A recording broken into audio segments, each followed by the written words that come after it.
Olá, nesse vídeo eu vou falar sobre a anemia ferropriva, ou seja, anemia por deficiência de ferro. A gente sabe que para a formação do M da hemoglobina é essencial a presença do ferro. Inicialmente eu vou falar um pouco sobre o metabolismo do ferro. Então os homens, eles geralmente têm 50 miligramas por quilo e as mulheres 35 miligramas por quilo de ferro no organismo. 70 a 75% desse ferro dentro do organismo, ele se encontra nas hemácias, ligados ao M da hemoglobina. Então, para a gente produzir o M, a gente precisa de ferro. Se o indivíduo tiver pouco ferro disponível, ele não vai conseguir produzir o M da hemoglobina e com isso ele vai ter anemia. Então, 70 a 75% do ferro orgânico se encontra nas hemácias, lá no M. 25% do ferro encontra-se armazenado no organismo na forma da ferritina ou da hemosiderina. E essa ferritina e hemosiderina, elas se encontram nas células da mucosa intestinal e nos macrófagos do baço e da medula óssea. E 2% do ferro, aproximadamente, se encontra no plasma, ligado à transferrina, que é a proteína que transporta o ferro no nosso organismo. Então, quando a gente absorve o ferro lá no intestino, ele é captado pela transferrina e a transferrina vai distribuir esse ferro por todo o organismo. Falar um pouco agora da ferritina. Então, a ferritina é a principal proteína que armazena o ferro no nosso organismo. E sempre que a gente precisa de ferro, a ferritina ela libera rapidamente esse ferro armazenado. A concentração de ferritina é diretamente proporcional às reservas de ferro, ou seja, quanto mais reserva você tiver, maior vai ser a sua ferritina. Quanto maior o acúmulo, maior o nível sérico de ferritina. Então a gente pode dosar a ferritina, fazer o exame para avaliar a ferritina. Quanto mais ferro armazenado, maior vai ser o nível sérico de ferritina. Já a hemosiderina também é uma proteína armazenadora. Ela é derivada da própria ferritina após proteólise por enzimas lisossomais. Então, ela é uma derivada da ferritina. E é uma proteína armazenadora que libera lentamente o ferro. Então, a ferritina, proteína armazenadora que libera muito rápido o ferro sempre que a gente precisa. E a hemosiderina é uma proteína também armazenadora, mas que libera o ferro de forma mais lenta. Quando a gente consome, a gente ingere alimentos ricos em ferro, esse ferro ele vai ser absorvido no duodeno e no jejum proximal. E nós absorvemos aproximadamente 10 a 30% do ferro ingerido. Aqueles indivíduos que têm deficiência de ferro, eles conseguem uma absorção maior, podendo chegar a 50% do ferro ingerido. Nós podemos então obter o ferro pela alimentação. Então, nos alimentos, nós temos dois tipos de ferro. O ferro M, que está presente nos alimentos de origem animal. Então, o ferro M, ele é a própria, no caso do ferro M, a gente absorve a própria molécula M e ela está presente nos alimentos de origem animal, como eu falei. Então, na carne vermelha, nos frutos do mar, no frango, nos miúdos. Então, esse ferro M, ele é de melhor absorção. Já o ferro não M, ele está presente nos alimentos de origem vegetal. E nesse caso, a gente absorve o íon ferroso do ferro. A forma M é muito melhor absorvida. Então, quando você quer, por exemplo, um alimento com a maior biodisponibilidade de ferro, a gente vai encontrar isso nos alimentos de origem animal, principalmente nas carnes. Já o ferro não M, ele tem uma absorção um pouco mais difícil. Em geral, 30% do M é absorvido, contra apenas 10% da forma não M. Então, o ferro presente nos alimentos de origem animal, quando a gente absorve o ferro M, ele é de melhor biodisponibilidade, a gente absorve mais o ferro M do que o ferro não M, que é aquele encontrado nos vegetais. A absorção do ferro não M, ele também é influenciado por outros alimentos e também pelo pH do estômago. Então, a acidez do estômago converte o íon férrico em íon ferroso, que vai ser melhor absorvido.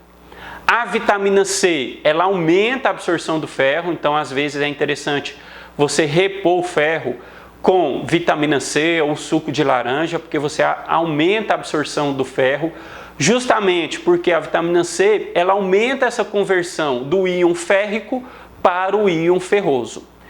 E a gente tem alguns alimentos, alguns nutrientes que dificultam a absorção do ferro. Por exemplo, os fitatos, que se encontram nas fibras, nos cereais, o fosfato, que se encontra nos ovos e no leite, cálcio, zinco, cobre e manganês. Todos esses nutrientes, eles dificultam a absorção do ferro.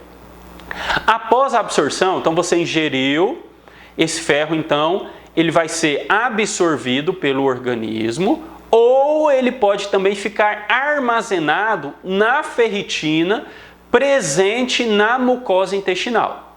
Então você ingeriu o ferro, ele vai ficar ou armazenado lá na ferritina, no próprio enterócito, na célula da mucosa intestinal, ou ele vai ser absorvido para dentro do organismo. Uma vez absorvido para dentro do organismo, ele é captado pela transferrina e circula no nosso organismo, e esse ferro ele vai ser distribuído para todo o organismo. Se o organismo ele não estiver precisando de ferro, ele vai ficar armazenado na célula intestinal, na forma lá da ferritina, e vai ser eliminado pelo organismo assim que a mucosa intestinal sofrer uma descamação e a renovação da célula da mucosa intestinal. Então, ingerir, ele pode ficar armazenado, e uma vez armazenado, ele pode ser eliminado do organismo quando essa célula ela sofre uma descamação e uma renovação, ou esse ferro pode ser absorvido pelo organismo. Isso ocorre, na própria célula da mucosa intestinal, e a gente tem um transportador nessa célula que é a ferroportina, e a ferroportina leva esse ferro, ele transporta lá no enterócito, chegando na circulação ele é captado pela transferrina e é transportado por todo o organismo. Nós temos um hormônio muito importante que atua nessa absorção do ferro pelo organismo, que é a hepcidina. A hepcidina ela é produzida principalmente no fígado, e quando ela é liberada, ela se liga à ferroportina e inibe o transporte de ferro. Então, por exemplo, lá na anemia de doença crônica, nós temos aumento de citocinas, de moléculas inflamatórias que estimulam a liberação da hepcidina, e a hepcidina ela bloqueia a absorção e o transporte do ferro. Então, a gente vai ter comprometimento, a gente vai ter uma alteração no ciclo do ferro. Então, a hepcidina bloqueia a absorção do ferro. Uma vez no plasma, absorviu o ferro ele é ligado à transferrina e transportado pelo organismo, distribuído para vários tecidos, como principalmente fígado e medula óssea. A transferrina, que é o principal transportador de ferro no organismo, tem a capacidade de transportar 2 moléculas de ferro. Então a transferrina está transportando esse ferro, e quando chega lá na medula, os receptores lá nas células da medula endocitam a transferrina e o ferro. Então a gente tem endocitose do complexo transferrina, ferro e receptor. Lá dentro dessa célula, o ferro ele se dissocia desse complexo e a transferrina é exocitada novamente para o plasma para poder transportar mais ferro. Na medula óssea, uma vez que o ferro é incorporado nas células medulares, o ferro pode ter 2 destinos. Ele pode também ser armazenado pela ferritina dentro dessas células da medula, ou o ferro pode ser captado pelas mitocôndrias dessas células, e na mitocôndria esse ferro ele vai ser introduzido no heme, compondo a hemoglobina. Então a medula, ela também é um importante armazenador de ferro. Então lá na medula a gente tem ferro armazenado na forma de ferritina. Lá no baço, as hemácias elas vão morrer. Então lá no baço, as hemácias elas vão ser fagocitadas por macrófagos do baço. Então com essa fagocitose, as hemácias elas são dissociadas em heme e globina. O heme, uma vez metabolizado, ele libera ferro e biliverdina. E o ferro no baço, ele pode ser também armazenado nos próprios macrófagos do baço, ou esse ferro ele pode ser liberado no plasma e ser reaproveitado lá na medula para produzir mais heme, para produzir mais hemoglobina. Então eu falei um pouco sobre o ciclo do ferro, como que a gente ingere, como ele é absorvido, o que ele vai fazer no nosso organismo. Agora eu vou falar principalmente das etiologias da anemia ferropriva. Então geralmente o indivíduo ele vai ter deficiência de ferro por dois motivos principais. Ou ele não absorve o ferro, ou ele perde ferro. E há apenas uma única forma de perder ferro, é por sangramento. Então a gente pode ter, por exemplo, a perda de ferro naquela mulher que sangra muito no período menstrual. Ou podemos ter perda de ferro por um sangramento do trato, principalmente do trato gastrointestinal, do trato urinário.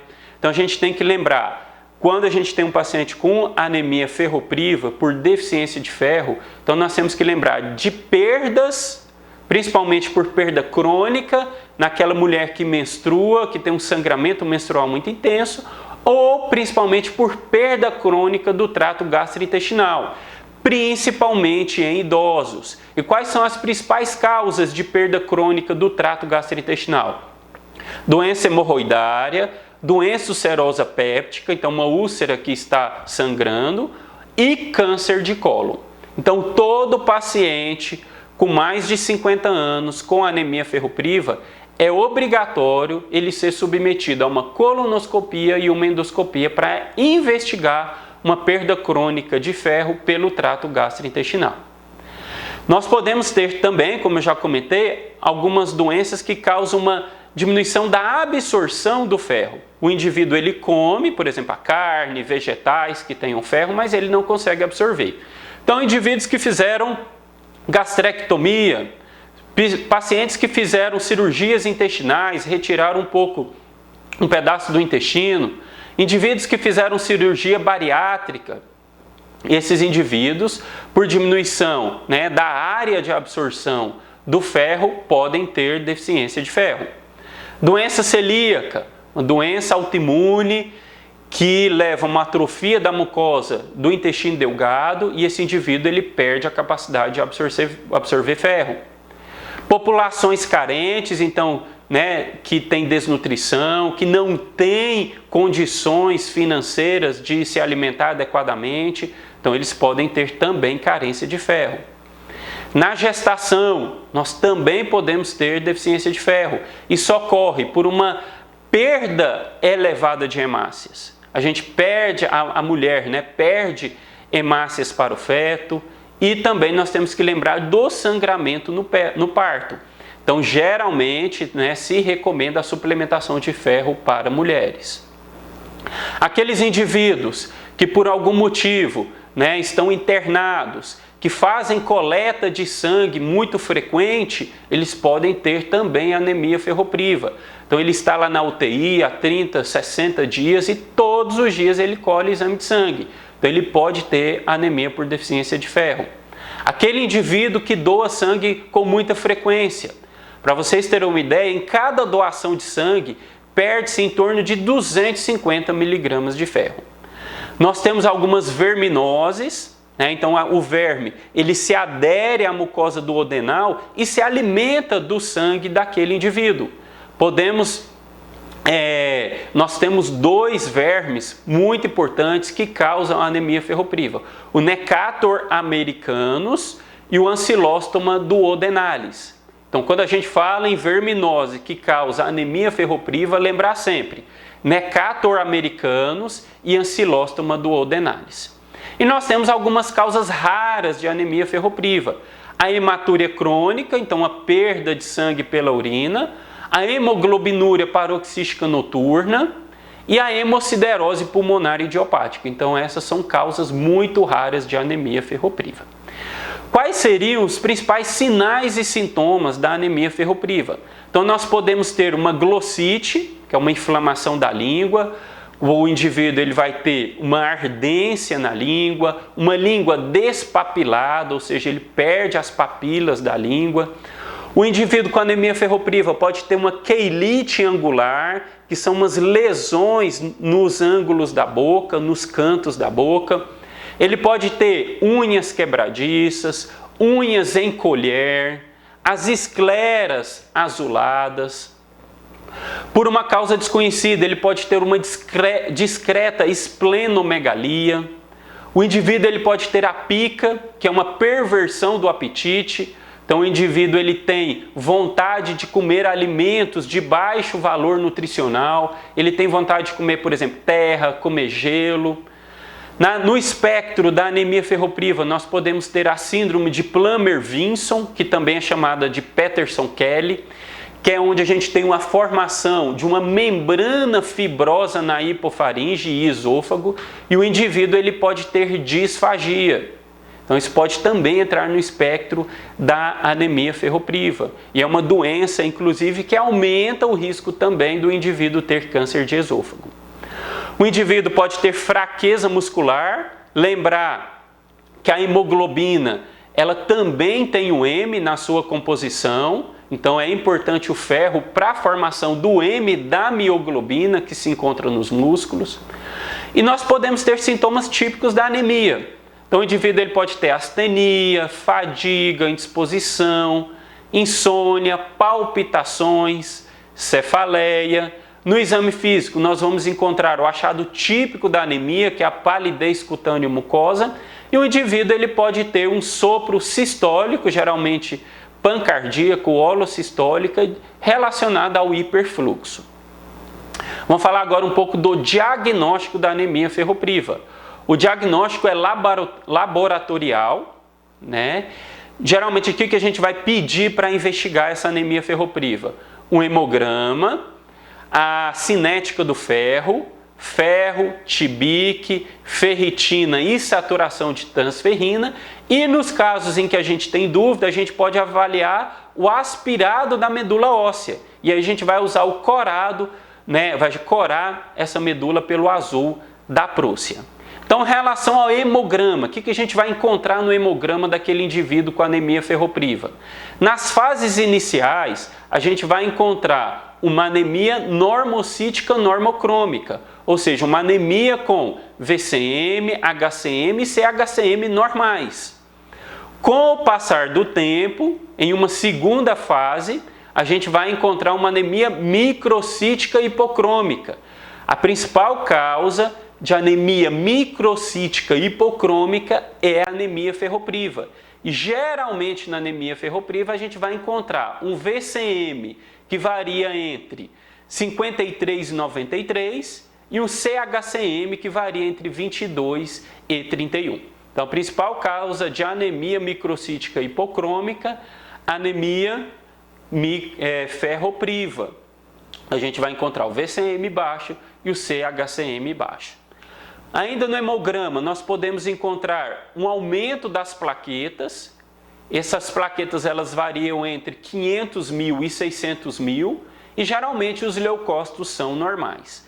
Um achado clássico da anemia ferropriva também é o RDW elevado, geralmente ele está acima de 14%, e isso ajuda no diagnóstico diferencial com a talassemia. Lembrar que a talassemia também ela se apresenta com anemia e geralmente a anemia também é uma anemia microcítica hipocrômica. Nas fases iniciais da anemia ferropriva, geralmente a gente encontra o ferro normal. Já nas fases mais avançadas, a gente vai encontrar esse ferro baixo e ele geralmente vai se encontrar abaixo de 30 miligramas por decilitro. E o ferro, lembrar que ele também pode estar baixo na anemia de doença crônica. A anemia de doença crônica, a gente tem um processo inflamatório, né, geralmente uma doença crônica, que libera citocinas, que libera epsidina, e lembra que a epsidina ela bloqueia o transporte de ferro, então o ferro ele não vai ser absorvido, a gente pode ter então níveis séricos baixos de ferro na anemia de doença crônica. Ferritina, então se tiver que pedir um exame para investigar, você só tem a opção de pedir um exame, peça a ferritina. Ela geralmente vai se encontrar também baixa. E é o primeiro exame que se altera na anemia ferropriva. Lembrar que a ferritina, ela reflete os estoques de ferro do organismo e é o principal exame para a gente fazer o diagnóstico da anemia ferropriva. E é o teste indicado para documentar a deficiência de ferro. Os níveis de ferritina abaixo de 15 nanogramas por ml são típicos da anemia ferropriva.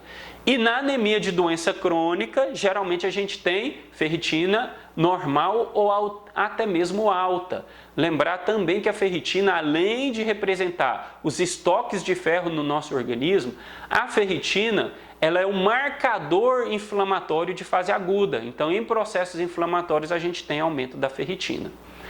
Nos casos de talassemia e anemia sideroblástica, que são dois tipos de anemia que a gente pode encontrar uma anemia microcítica hipocrômica, geralmente a ferritina está maior que 200. Então a ferritina ela também é importante para a gente fazer o diagnóstico diferencial de uma anemia microcítica hipocrômica.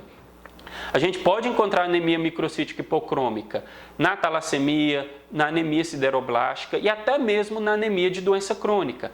Mas na anemia ferropriva nós vamos ter ferritina baixa. Em todas essas outras condições a ferritina ela geralmente se encontra em valores normais ou até mesmo em valores mais altos. TBIC, como é que a gente vai testar o TBIC na anemia ferropriva? Lembrar que o TBIC ele reflete os sítios totais de ligação da transferrina e por isso ela varia de acordo com a concentração da transferrina sérica. Na anemia ferropriva, geralmente a gente tem um aumento da produção da transferrina em resposta à deficiência de ferro. Então o fígado é como se fosse o seguinte, o fígado ele percebe que está com deficiência de ferro e ele aumenta a produção da transferrina. Então na anemia ferropriva nós vamos ter um TBIC alto, geralmente acima de 300 miligramas por decilitro. E saturação de transferrina, como é que ela vai se encontrar na anemia ferropriva? A saturação de transferrina reflete a porcentagem de receptores da transferrina que encontram-se saturadas, ou seja, aquela quantidade de receptor da transferrina que se encontra ligada ao ferro. Ou seja, a gente não tem pouco ferro, então a gente vai ter pouco receptor ligado ao ferro. Então, na anemia ferropriva, a saturação de transferrina vai se encontrar diminuída, geralmente menor que 15%, quando o normal é em torno de 30% a 40%. Na anemia ferropriva, nós também podemos avaliar o mielograma, podemos fazer o mielograma, que é o exame de maior acurácia para o diagnóstico da anemia ferropriva e geralmente só é feito naqueles casos duvidosos. A amostra da medula para análise, ela pode ser obtida por biópsia ou por aspirado da medula. E nesses casos, esse material ele é corado com o azul da Prússia. Geralmente, os estoques de ferro no mielograma, eles são graduados de 1 a 4 cruzes e a presença de qualquer ferro corável praticamente afasta a possibilidade de anemia ferropriva declarada. E esse exame, feito pelo mielograma, é o exame padrão ouro para o diagnóstico da anemia ferropriva. Então a gente fez o diagnóstico da anemia ferropriva, como é que a gente vai tratar? Lembrar que o ferro alimentar, como eu já comentei, ele tem baixa biodisponibilidade, ele tem baixa absorção, então ele não tem valor no tratamento da anemia ferropriva. Os medicamentos encontrados, onde a gente encontra o ferro na forma ferrosa, eles são bem absorvidos. E geralmente a gente usa 60 miligramas de ferro elementar isso equivale a 300 miligramas de sulfato ferroso 3 a 4 vezes ao dia. Então, como é que a gente vai tratar? 300 miligramas de sulfato ferroso 3 a 4 vezes ao dia por um tempo bem prolongado. Geralmente, a absorção do ferro ela é melhor com o estômago vazio e, por isso, se recomenda a reposição do ferro 1 a 2 horas antes das refeições. De preferência associada à vitamina C ou suco de laranja, porque ele aumenta a absorção do ferro. A resposta ao tratamento pode ser feita com a avaliação principalmente dos reticulócitos. E essa contagem de reticulócitos ela já aumenta nos primeiros dias de reposição, com pico de aumento em 5 a 10 dias. A hemoglobina e o hematócrito, eles começam a subir em 2 semanas e geralmente normalizam após 2 meses do início do tratamento. Esse tratamento ele deve ter uma duração de por mais 3 a 6 meses após a normalização do hematócrito. Então a gente repôs o ferro, normalizou hematócrito, 3 a 6 meses de reposição após essa normalização. E geralmente a gente busca a ferritina maior que 50 no tratamento. E quando é que eu vou pensar em usar um ferro venoso? Então, geralmente, nas síndromes de má absorção intestinal, ou seja, se o indivíduo tem algum problema em que ele não absorve o ferro, então não adianta eu ficar dando ferro para ele por via oral. Naqueles indivíduos que têm uma intolerância ao tratamento por via oral e naquela anemia ferropriva refratária ao tratamento por via oral. Nesses casos, eu posso usar o ferrodextran, que contém 5 miligramas de ferro elementar, e ele pode ser usado por via venosa ou intramuscular. E hoje a gente tem outras opções. A gente tem o gluconato férrico de sódio e o ferrosucrose, que geralmente eles são mais seguros do que o ferrodextran.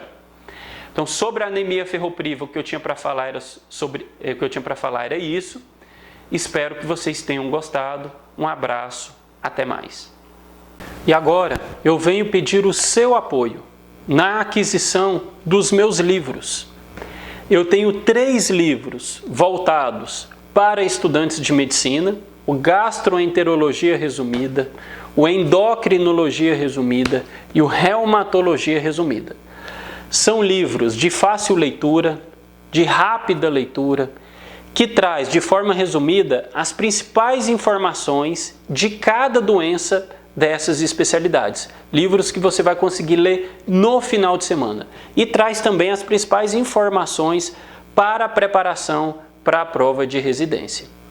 Então esses são livros para estudantes de medicina ou para pessoas da área da saúde. E tenho também 2 livros para a população geral. O Como Evitar o Aparecimento de Doenças, em que eu falo de saúde de uma forma geral, da saúde intestinal, de hormônios, vitaminas, minerais, cada função dessas vitaminas e minerais, de intoxicações, sobre vários assuntos. E tem um livro só sobre menopausa, onde eu tiro todas as dúvidas sobre menopausa e reposição hormonal. Então não deixe de adquirir esses livros. Eles estão disponíveis na forma de e-book nas principais livrarias virtuais da internet. Um grande abraço, até mais.